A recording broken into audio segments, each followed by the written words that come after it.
In today's lecture, we will discuss about the interconnection of three-phase systems, and in this particular lecture, we will cover the delta or mesh connected system. And also we will discuss about the voltages and currents which are involved in a balanced delta connected supply system.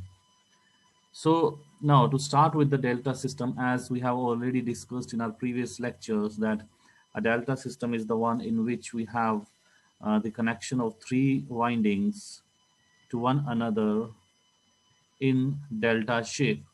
So these three windings are connected to one another and they are forming a delta shape. However, unlike a star connected system, in a delta connected system, the windings are connected to one another with the dissimilar ends. For example, the starting of one winding will be connected to the end of or finished. This is the finished point, and this is the starting point. So for example, there's one winding like this. It has a starting point, it has a finished point. So the starting point of one winding will be connected to the finished point of another winding. And similarly, the finished point of this winding is connected to the starting point of this particular winding and finished with the starting. In this way, we have a delta connection. So this is called as delta because it is appearing like a delta, which is a Greek letter. And since we do not have any neutral wire in this particular, connection, three-phase connection, so it is a three-phase, three-wire delta connected system. It has three phases, it has three wires, right? And that is why it is a three-phase, three-wire delta connected system, right? Delta because it is appearing like a delta, three phases because it has three windings, this and this, and there are three wire one and then two and then three. So this is line one, this is, let us say, line two, for example, and this is, let us say, line three, right? So R represents red, B represents blue, and Y represents yellow.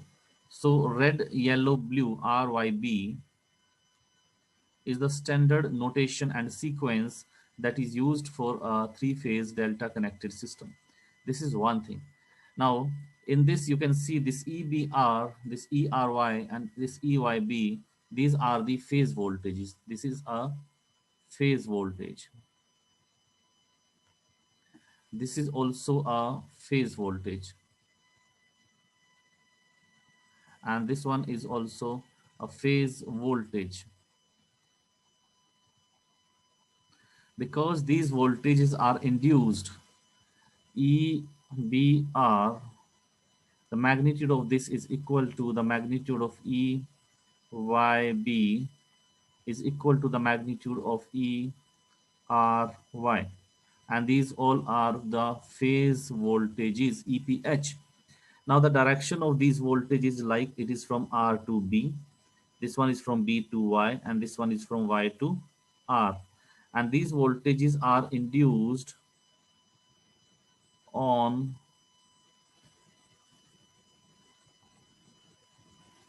the windings. Basically, these voltages are induced. Now let us see, we have some other types of voltages also which are appearing in this, and these voltages are like, we have VRY, VBR, and then we have VYB, right? Now these are the line voltages. These all are the line voltages. Now, why? Because these voltages are between the two lines. For example, this VRY is the voltage between line 1 and then line 2, right? Similarly, VBR is the voltage between line 1 and line 3. And VYB is the voltage between line Y and line B, right? So these are the line voltages. So in all, we have three line voltages and three phase voltages of a delta, or in a delta connected system. Now, there are certain things that you can understand or you need to know about the delta connected system. And these points are like, the first is the line voltage is always equal to the phase voltage. And the reason is because as you can see here in this diagram, between the two lines, line R and line B, we have one phase here, right? And the voltage that is induced here is the phase voltage, and you can see the same voltage is appearing across the line. So let us draw a diagram of delta here, right? So we have three windings which are connected to one another at 120-degree apart. So for example, this is R, this is B, and this is Y, and the sequence is R, Y, B, right? So this is the sequence. Okay, now as you can see the voltage between two lines, this is line 1 and this is line 2, for example. The voltage between these two lines is the line voltage.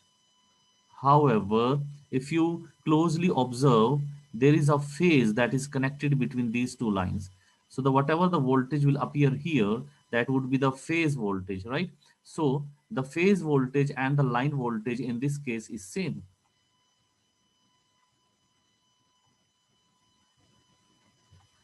right? So this is one thing that you need to know. The second thing is, when we connect a load basically to a three phase D supply, D4 is for delta, basically this is for delta here. Currents flow through the phase is called phase currents, as well as through the lines called line current. So what this is the definition of line current or phase current, right? So the current that flows in the phase is known as phase current, and that current that flows through the line is known as line current. For example, let us draw the diagram once again. So when we connect this to a three-phase load, this is a three-phase delta system, right? And this is a three-phase balanced load. We have discussed what is the balanced system, right? So in balanced load, impedance of all the phases is same, right? So the current that flows here, let us say this is the current I1, this is the current, and this is some current I, this is let us say current IR, for example. This is current I1 because this is line 1, this is line 1, right? So now this I1 is equal to, and this is let us say I for example, and then we have this is let us say IB, right? So here let us say current is I2 and here the current is I3. So this I1, I2 and I3, because these currents are flowing in the lines, so these are the line currents, right? However, this IR, IY and IB, because they are in the phase, they are flowing in the phase, so these are known as phase currents, right? So for a balanced system, right, for a balanced system, the magnitude of all these currents is same, because these are the line currents. So the magnitude of all these currents is same, which is equal to IL, L for line current, right? And similarly, this IR is equal to IY is equal to IB, and these are flowing in phases, so they are termed as the phase currents, and their magnitude is same for a balanced system, right? So now let us come to the voltages and current that are associated with the delta connected system and the relationship between these voltages. There are two types of voltages which are associated with the delta system. One is the voltage that appears across the phase, and we call it the phase voltage, right? Voltage across or voltage induced basically across a phase is the phase voltage, right? Similarly, uh, we have the voltage, the line voltage basically. So the voltage between any two lines is the line voltage, right? The definition remains same. It is same as that was in the star connected systems. However, as I already discussed in the previous slide, here, as you can see, because we have uh, the phase connected between two lines, so whatever voltage will appear across this phase is the voltage appearing between these two lines. So in this case, the phase voltage and line voltage are same, they are not different. Like in a star connected system, right, VL is equal to root 3 VPH, but in delta we have this relationship, right?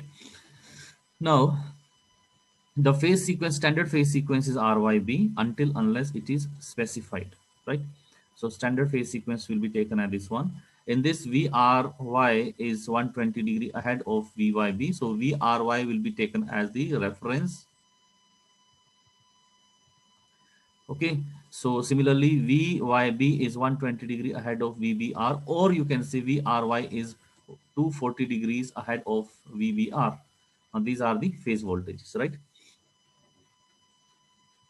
Now let us come to the currents, how the currents are related to one another.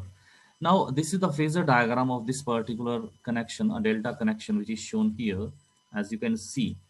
In this we have two types of currents. This is the phase current because this is flowing in a phase, right? Similarly, this is also a phase current, and similarly this is also a phase current, right? Now if you apply KCL at this junction, apply KCL at this junction, apply KCL at this junction, you will see that one current is outgoing and one current is incoming. So the current here, which is, let us say, I1, it is equal to IR minus IB. Now this I1 is the resultant current, right? It is the phasor sum of these two currents, IR and IB. So we can write I1 is equal to IR plus minus IB. Similarly, if you apply KCL at B, you will see the outgoing current is this one, right? So this is IB, it is incoming current, then this is the outgoing current. So IB minus IY, this is, let us say, equal to, for example, I3. And KCL at this junction Y, IR is outgoing, IY is incoming. So this is, let us say, I2. So I2, I3 and I1. I2, I3 and I1. These are the line currents. And these line currents are basically the phasor difference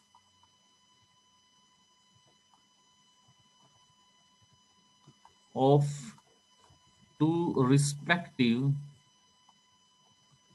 phase currents, right? Similarly, I2 is the phasor difference of IY and IR. I3 is the phasor difference of IB and IY, where IR, IY and IB are the phase currents, right? So how to draw the phasor diagram of this particular connection, that is the purpose of this slide, that is what we will understand. So the first thing that you will see is that we have the phase currents, and these currents are the resultant of the phase currents, right? So in this we can say, in general, any line current is the phasor difference of two respective phase currents, right? This is the general understanding of this particular connection. So let us see how we will draw the phasor diagram. The first thing that you'll do is you'll draw the phase current. So let us take IR as the reference. So we'll take this as a reference, right? So IR is reference, this one is a reference. Now 120 degree from here we will draw another current, which is IB, and from 120 degree from here we will draw another current, which is IY, and we have 120 degree. So this is 120 degree phase difference. Now, if we draw this IY backward, let us plot it backward. So this will become minus IY. If we draw this IB as in the backward direction, so it will become minus IB. If we draw this IR in the backward direction, this will become minus IR, right? Now from these three equations, we can draw the resultant phasors, which are I1, I2, and I3. So let us draw the resultant phasors. So the first phasor is IR and IY. So now here we have, so now IR, not IR minus IY, sorry, it is IR and minus IB. So this one, first one, we'll take this one. So I1 is the resultant of these two phases, so we'll draw it like this. So this is I1, which is equal to IR minus IB, and then we have the another one. So let us see, we have IB minus IY. So IB is here, IY is here, minus IY is here. So the resultant is like this. So this is I3 phasor, which is equal to the phasor difference of IB and IY. Similarly, we have IY and IR, this one. So plus IY minus IR, this one. So we have one more phasor diagram here, this one. So this is I2, which is equal to the phasor sum of phasor difference of IY and IR, right? Then we will draw the parallelogram everywhere. So this, let us join this one. Let us connect this one, and let us connect this one, right? So you can see here that the phase difference between these two line currents is 120 degree. This is a line current, right? This is a line current. This is a line current, right? And the phase difference between these two line currents here is 120 degree. The phase difference between these two line currents is 120 degree. So this is what symmetric and balanced system is, wherein we have the symmetry of the uh, angular displacement, angular difference between the coils, right? Now, this is the phasor diagram. This is how we draw the phasor diagram, right? So if you see this one, if this angle here between IR and IB is 120 degree, this one. So let's take red color. So this is 120 degree, right? Similarly, IR and IY, this one, they have the angle 120 degree. So if you draw this backward, so the angle between IR and reverse IB is only 60 degree. So now if we have to calculate the relationship between the phase current and line current, so we can use any of the two methods which are mentioned here. Either we can calculate the relationship between the phase current and the line current by using the parallelogram law of vector addition, or we can also calculate the same by using the phasor algebra.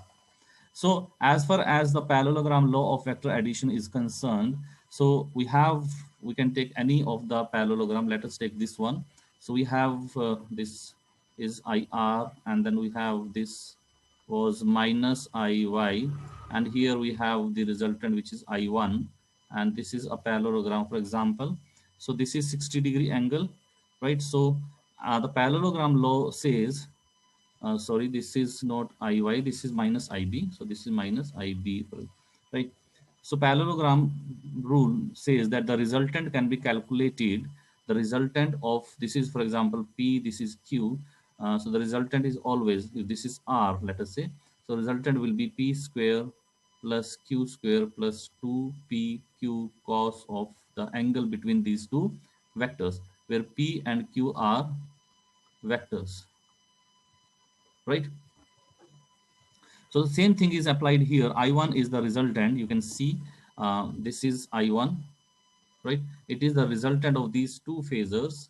Okay, so we have IR square plus IB square plus 2IR IB cosine of the angle between them, which is 60 degrees. But we also know that IB, IR, and IPH are the phase currents basically. So because they are phase currents, so we will write them as IPH, and because it is a balanced system, so the magnitude of all these phase currents will be same, right? Also, we know that this current, this is the line current IL, so we will replace it in the equation. This is some equation. So after replacing I1 with IL and IR, IB with IPH, so we have got this one. So cos 60 is 1 by 2.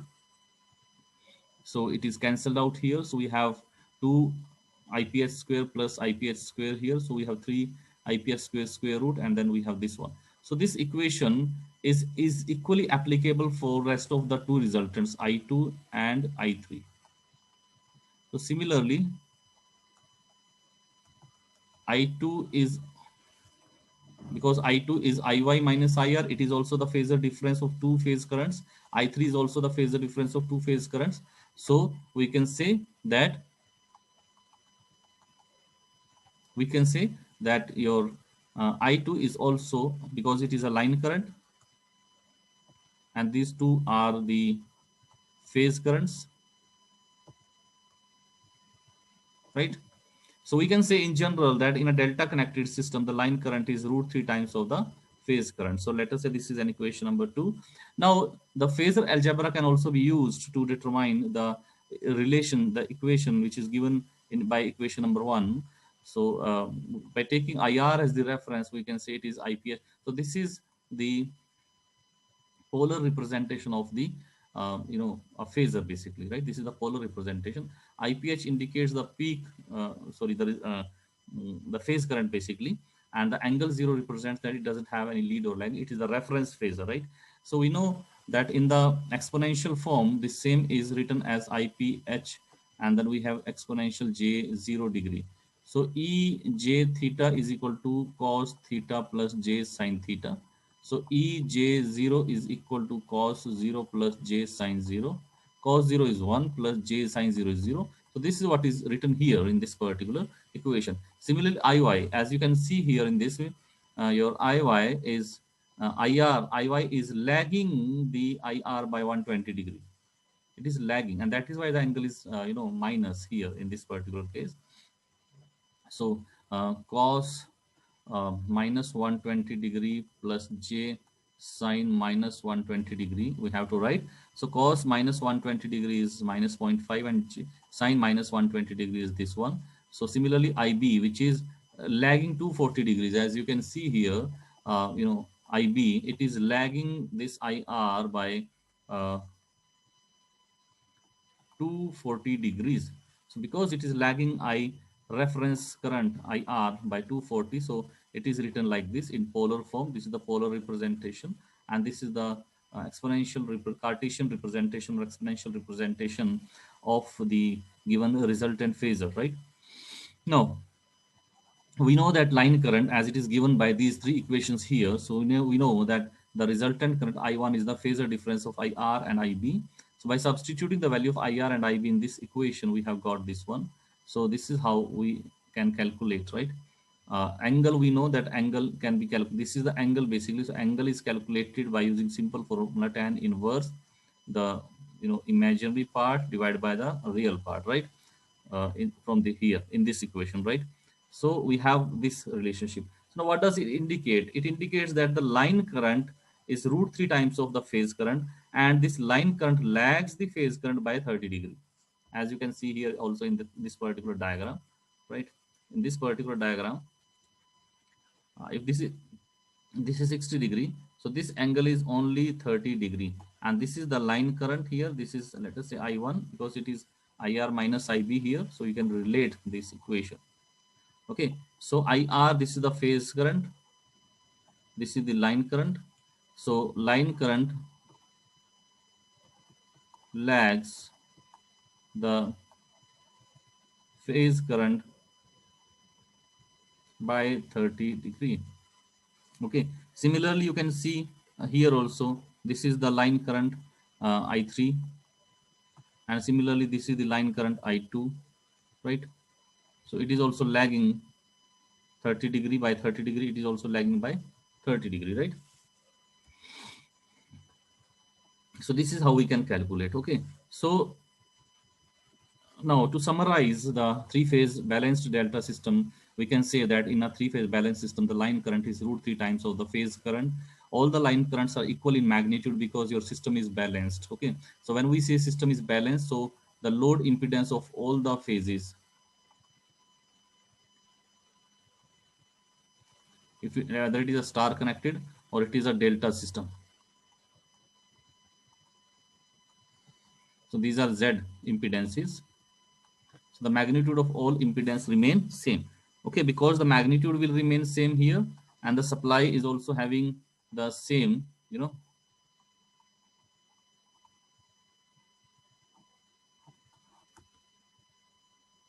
the voltage here is same. So the current here will also be same, because current is equal to E by Z.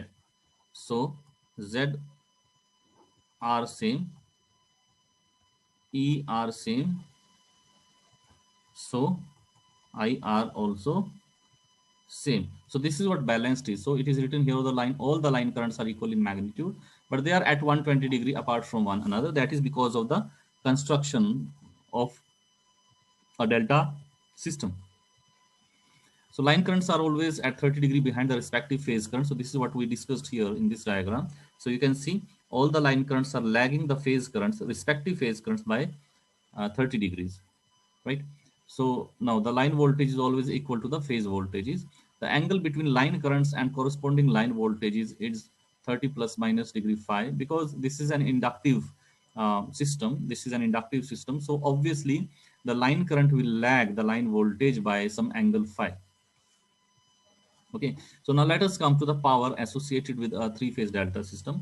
Now, because our system is symmetrical, balanced, so power per phase into 3 will give you the total power.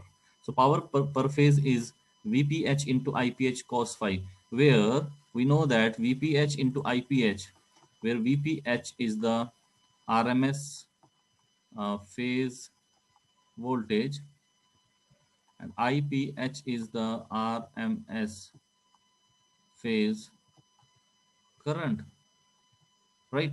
So now we know that in a delta system, the phase voltage and line voltage are same, but phase current is equal to 1 IL by root 3, as you can see here. Okay, so from this equation you can find out phase current. So taking this on the denominator side, so we have IL by root 3. So by substituting these two equations in this equation, power equation, so we have power is equal to 3 into VL into IL by root 3 into cosine of phi, where phi is the phase difference between the voltage and current, right? Line voltage and line current. So from here you can see the power is root 3 VL IL cosine of phi, where cos phi is basically the power factor of each phase, right? So whatever is the connection, whether it is star or delta, so the expression of the power is same. In delta star connected system also, we have the same derivation, same equation for the power. Now this is what the active power is. So active power is basically the cosine component. So if you understand this with a power triangle, we have S, P, and Q. So this active power is always the cosine component of S basically. So now if we find out the sine component, that becomes the reactive power, and the apparent power S is always the phasor sum of these two, right? So because it is hypotenuse, so we have S square is equal to P square plus Q square, right? So by using P is equal to this equation here, and Q is equal to this equation here. So we will get S is equal to root 3 VL IL.